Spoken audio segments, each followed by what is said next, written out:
সংবিধান গণতান্ত্রিক সংস্কারের মধ্য দিয়ে রাষ্ট্রের এবং জনগণের অর্থনৈতিক মুক্তি আনায় বিএনপির লক্ষ্য বলে মন্তব্য করেছেন বিএনপির স্থায়ী কমিটির সদস্য সালাউদ্দিন আহমেদ। শুক্রবার বিকেলে খুলনা প্রেস ক্লাব ব্যাংকুয়েট হলে ছাত্র, যুব ও স্বেচ্ছাসেবক দলের উদ্যোগে শিক্ষা, স্বাস্থ্য, মৌলিক অধিকার নিয়ে তারুণ্যের ভাবনা শীর্ষক সেমিনারে তিনি বলেন, এদেশের মানুষের ভোটের অধিকার প্রতিষ্ঠা ও গণতন্ত্রকে পুনরুদ্ধারের জন্য ১৬ বছর বিএনপি ফ্যাসিবাদের বিরুদ্ধে লড়াই সংগ্রাম করেছে।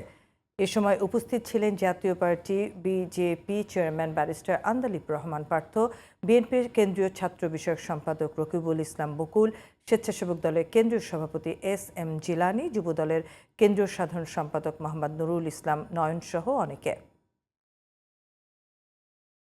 ফ্যাসিবাদের পতন হবে।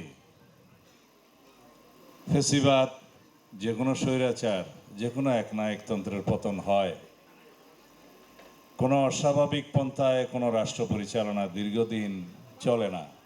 এটাই সভ্য দুনিয়ার ইতিহাস।